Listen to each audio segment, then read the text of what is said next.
Hello friends, आज का हमारा टॉपिक रियल एनालिसिस में से मीट्रिक स्पेस। सबसे पहले आपको पता होना चाहिए स्पेस क्या होती है। कोई भी सरफेस एरिया जैसे ये है मेरे पास, लेट्स सपोज ये एक स्पेस है, वो स्पेस मीट्रिक कब होती है इस चीज़ के बारे में हम बात करेंगे, इसकी डेफिनेशन और एक एग्जांपल देके मैं आपको बताऊंगी कि मीट्रिक स्पेस होती क्या है। उसके 4 एक्सियम्स हम इस वीडियो में करेंगे। चलिए ध्यान से देखना कि क्या क्या एक्सियम्स हैं, कौन सी स्पेस मीट्रिक स्पेस होती है। सबसे पहले मीट्रिक जो वर्ड है ये हम डिस्टेंस के साथ इसको डिफाइन करते हैं, ठीक है। शुरू से बताती हूँ। देखिए ये कोई स्पेस है मेरे पास, इसमें बहुत सारे पॉइंट्स होंगे, बहुत सारे इनफाइनाइट मैनी पॉइंट्स होंगे। और किस तरह की फॉर्म में होंगे, इस तरह की फॉर्म में होंगे जैसे एक्स वाई है, x1 y1 है, इस तरह की फॉर्म में होंगे। बिकॉज इसमें स्पेस में क्या होता है, हमारे पास एक्स एक्सिस का और वाई एक्सिस के होते हैं, तो इस तरह के होंगे। तो हमने बात करनी है मीट्रिक स्पेस की। जब मैंने ये स्पेस लिया, इसमें ये पॉइंट ले लिया, ये पॉइंट ले लिया, अगर मैं इनके डिस्टेंस की बात करूँ, मीट्रिक क्या होता है? Metric is a distance function. क्या चीज़ होती है? Metrics is distance function between pair of points in space. ये दो पेयर ऑफ पॉइंट्स हैं, मान लो ये दो पेयर ऑफ पॉइंट्स हैं, ये पॉइंट्स हैं, इन दोनों के बीच में अगर मुझे एक डिस्टेंस फंक्शन डिफाइन कर देती हूँ जो एक प्रॉपर एक्सियम्स को सेटिस्फाई कर जाता है, तो हम उसको क्या बोल देंगे कि वो क्या बन गई? एक मीट्रिक स्पेस बन गई। ठीक है, फिर से बताती हूँ कि ये एक स्पेस है। इस स्पेस में मैंने ये दो पॉइंट्स ले लिए। ये लेट्स सपोज कि कोई x1 y1 पॉइंट हो गया, ये कोई x2 y2 पॉइंट हो गया। अगर इन दोनों का ये डिस्टेंस हो गया, हमें इन दोनों का डिस्टेंस फाइंड आउट करना होता है। इन दोनों के डिस्टेंस के बीच में एक डिस्टेंस फंक्शन हमने इनके बीच में डिफाइन कर दिया, तो हम उसको क्या बोल देंगे? ये एक मीट्रिक स्पेस है। जो डिस्टेंस फंक्शन डिफाइन होगा इन दोनों के बीच में, तो उसके लिए हमें 4 एक्सियम्स जो है उसको सेटिस्फाई करना ज़रूरी होता है। वो 4 एक्सियम बहुत ही ईजी हैं, मैं आपको बहुत 1 मिनटों में बता दूंगी कि क्या है, और बहुत ईजी वे से आपको समझ भी आ जाएंगे। चलिए फ्रेंड्स, हम सबसे पहले इसकी डेफिनेशन देख लेते हैं, एक्जैक्टली डेफिनेशन क्या होती है, और देन हम उसके एक्सियम्स के ऊपर आते हैं। आई होप आपको समझ आ रहा है कि मीट्रिक स्पेस क्या होता है। मैंने सबसे पहले आपको एक स्पेस के बारे में बताया कि मीट्रिक होता क्या है। ये बात आती है डेफिनेशन की। Metric space, let X be a non empty set. X कोई हम नॉन एम्प्टी सेट लेते हैं, जैसे कि वही मैं अप टू स्पेस की बात कर रही थी, ये कोई हम एक्स ले लेते हैं। देन अ फंक्शन डी, हम डी फंक्शन इसलिए ले रहे हैं, आप फंक्शन को एफ भी लिख सकते हैं। डी हम डिस्टेंस की बात कर रहे हैं, तो हमारी क्लैरिफिकेशन के लिए हम डी ले रहे हैं। तो डी एक फंक्शन डिफाइन होता है एक्स ऑन एक्स से आर के ऊपर। मीन्स अगर ये एक्स ऑन एक्स है और ये फंक्शन है, ये सेट है आर, तो ये फंक्शन डी डिफाइन हो रहा है एक्स ऑन एक्स से इसके ऊपर, आर के ऊपर। मीन्स अगर इसके एलिमेंट्स कुछ इस तरह से हैं एक्स वाई, तो इसके एलिमेंट्स किस तरह से होंगे? D X Y. ये फंक्शन डिफाइन हो रहा है डी एक्स ऑन एक्स से आर के ऊपर। इस कॉल्ड मीट्रिक। हम उसको मीट्रिक कब बोलेंगे? हम इसको या तो मीट्रिक बोल सकते हैं, यहाँ पे इसको डिस्टेंस फंक्शन भी बोल सकते हैं। मैंने आपको पहले बात की कि मीट्रिक जो वर्ड है वो डिस्टेंस के साथ कोरिलेट हो रहा है। इस कॉल्ड मीट्रिक, और डिस्टेंस फंक्शन हम उसको बोल सकते हैं if is satisfy following axioms. कुछ प्रॉपर प्रॉपर्टीज़ हैं, कुछ प्रॉपर एक्सियम्स हैं जो सेटिस्फाई होती हैं, तो वो स्पेस क्या बनती है? एक मीट्रिक स्पेस बन जाती है। चलिए हम वो एक्सियम्स देख लेते हैं। फर्स्ट है हमारे पास D X Y is greater than equal to 0। इसको हम क्या बोल देते हैं? Non negative. क्या चीज़ बोल देते हैं? Non negative. चलिए ये देखिए, अब ये तो मैंने लिख दिया D X Y greater than equal to 0। ये चीज़ है क्या? ये मैंने स्पेस ली थी, ये मैंने पॉइंट लिया, ये मैंने पॉइंट लिया। इन दोनों के बीच में जो डिस्टेंस होता है, तब हम मीट्रिक डिफाइन करते हैं, मीट्रिक डिस्टेंस फंक्शन या मीट्रिक फंक्शन डिफाइन करते हैं। देखिए, अगर मैं बोलूँ कि D X Y greater than equal to 0, ये तो बहुत इजी है, ये तो देखने से पता चल रहा है। अब अगर मैंने यहाँ से यहाँ तक का डिस्टेंस लिया, अब ये डिस्टेंस नेगेटिव तो नहीं हो सकता, किसी भी कंडीशन में ये नेगेटिव नहीं हो सकता। क्यों नहीं नेगेटिव हो सकता? बिकॉज लेट्स सपोज कि मैंने आपको बताया कि यहाँ मैं खड़ी हूँ, सामने आप खड़े हो, तो हम दोनों का डिस्टेंस बताइए, तो नेगेटिव तो नहीं हो सकता, कुछ पॉजिटिव ही आएगा। 1 2 3 4 समथिंग किलोमीटर्स, हम ये चीज़ बोलेंगे।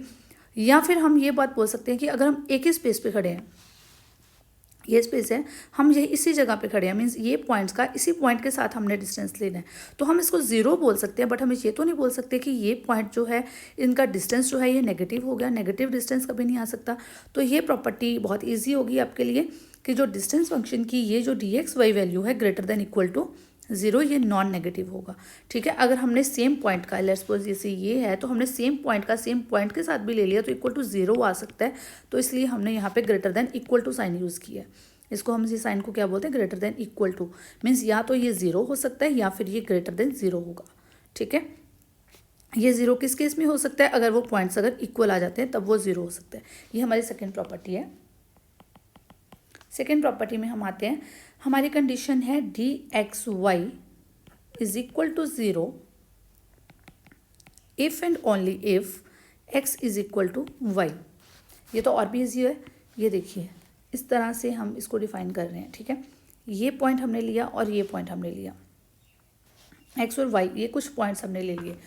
अब जैसे ये एक हमने ये पॉइंट लिया हुआ है, एक हमने ये पॉइंट लिया हुआ है, डी एक्स वाई डिस्टेंस इन दोनों का ज़ीरो किस केस में होगा, अगर X is equal to Y हो जाए। ये हमारी प्रॉपर्टी है।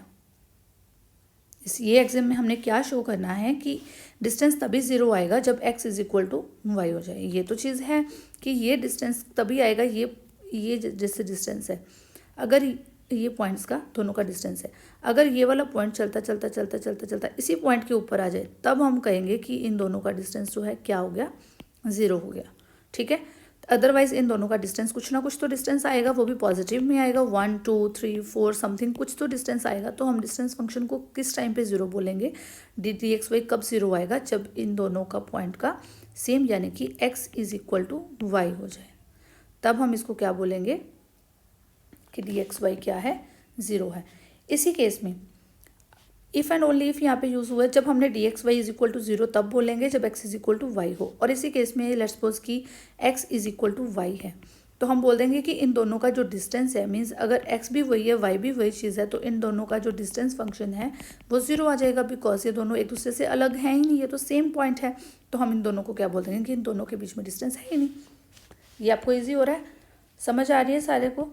अगर किसी को नहीं समझ आ रही है तो प्लीज़ आप मुझे कमेंट करके ज़रूर बताना, कहीं से भी किसी भी तरह की कोई भी इशू आ रहा है तो प्लीज़ मुझे बताना कि मैं आपको उस प्रॉब्लम को सॉल्व कर पाऊँ, ठीक है।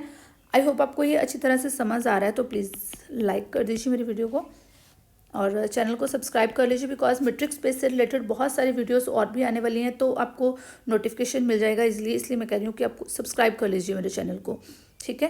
क्योंकि मैट्रिक स्पेस से रिलेटेड जो भी टॉपिक्स हैं आपके, ओपन सेट्स हैं, क्लोज सेट हैं, अब इसके बाद हम उसके ऊपर आने वाले हैं, ओके। देन थर्ड एग्जाम देखिए क्या है, D X Y is equal to D Y X for all x and y belongs to x। देखिए ये है मेरे पास सिमेट्रिक प्रॉपर्टी, इसको हम क्या बोल देते हैं, ये हमारी क्या होती है, सिमेट्रिक प्रॉपर्टी।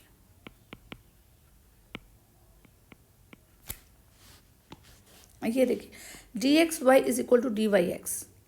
अब ये तो कॉमन है, ये डी एक्स वाई, ये मैंने ए पॉइंट किया, इसको बी से डिनोट कर दिया, इसको मैं बोल देती हूँ ये डी एक्स वाई है, ठीक है। ये डिस्टेंस डी एक्स वाई है। अब मैं ए से बी का डिस्टेंस देख लूँ या बी से ए का डिस्टेंस देख लूँ, क्या कोई डिफरेंस है। अगर मैंने ये पॉइंट ले लिया और ये पॉइंट ले लिया, मैं बोल रही हूँ कि मैंने ये वाले पॉइंट से चलना शुरू किया और मैं इस डिस्टेंस पे चली गई, ठीक है। फिर मैं बोलूँ कि मैंने वहाँ से वापस चली और मैं ये वाले डिस्टेंस पे वापस पहुँच गई, ये वाले पॉइंट पे अपने जहाँ से मैं चली थी वहाँ पे मैं वापस पहुँच गई। लेट्स सपोज मैंने ये 4 किलोमीटर का डिस्टेंस कवर किया था, तो क्या वापस आते हुए ये 3 किलोमीटर रह जाएगा, नहीं।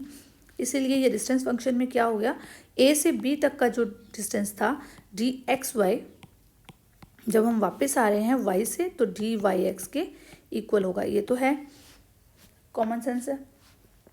चलिए नेक्स्ट प्रॉपर्टी क्या है, फोर्थ प्रॉपर्टी। बहुत इजी सी प्रॉपर्टीज़ हैं, इजीली आपको समझ आ रही होंगी। आई डोंट थिंक कि आपको इसमें से कुछ नहीं समझ आ रहा है, बहुत इजी सी हैं। नेक्स्ट हमारी आती है ट्रायंगुलर इनइक्वालिटी।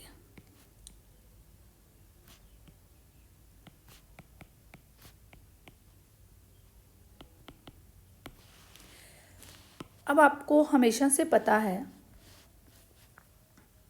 ये एक ट्रायंगल होती है, बहुत टाइम से हम नियर अबाउट 8th क्लास से ही करते आ रहे हैं ट्रायंगल के बारे में, या 5th से स्टार्ट हो जाती हैं ट्रायंगल्स की कुछ प्रॉपर्टीज़ होती हैं।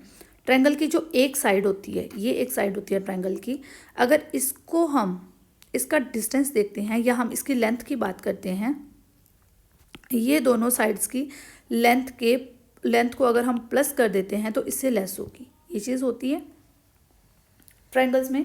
मीन्स अगर मेरे पास ये पॉइंट ए है, ये बी है, ये सी है, अगर मैं बात करूँ कि ए बी की, ये ए बी जो लेंथ होगी वो ए सी प्लस बी सी से लेस होगी। मीन्स एक साइड को अगर हम डिस्टेंस देखें, एक साइड की लेंथ देखें तो हाँ ये इससे कम होती है।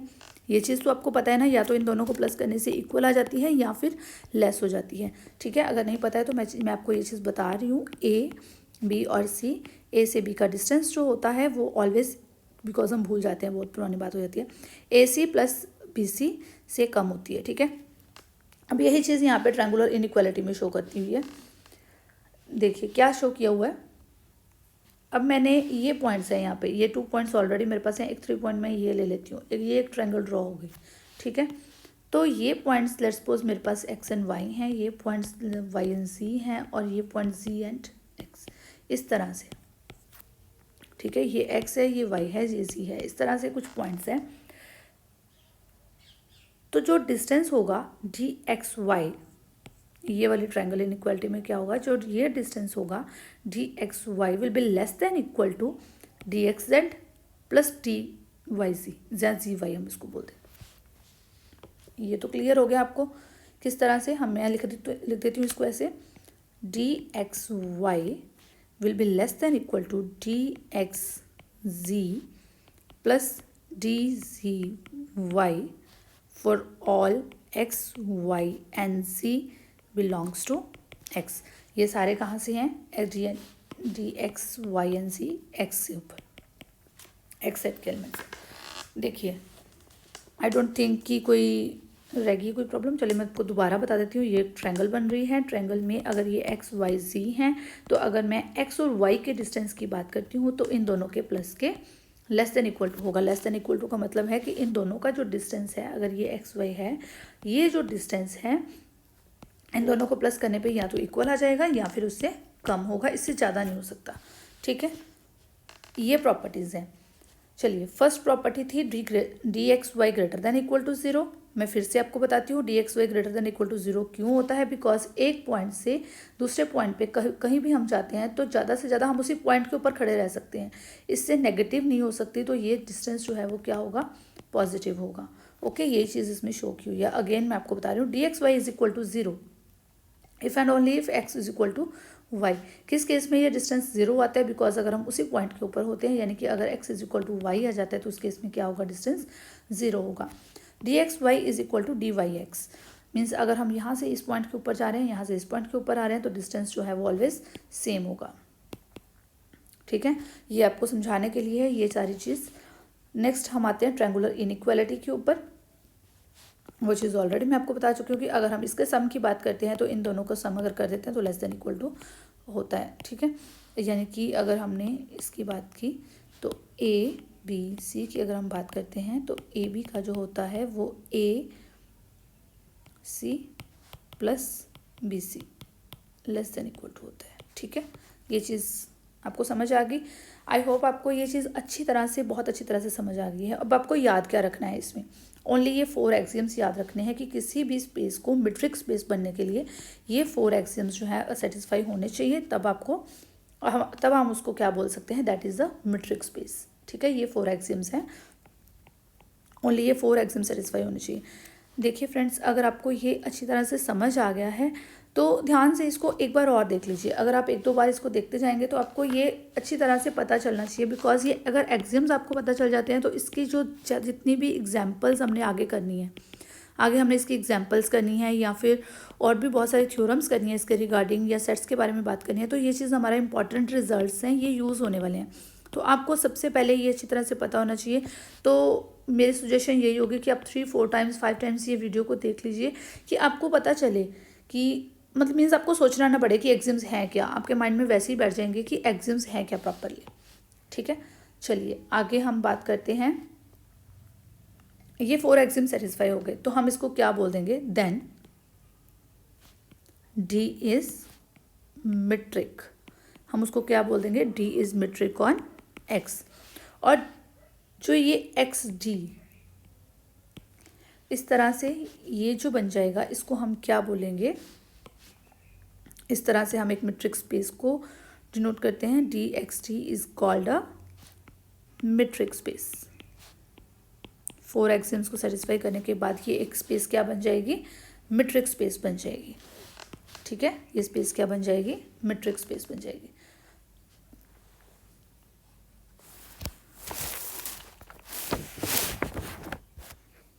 लेट्स सपोज मेरे पास एक फंक्शन है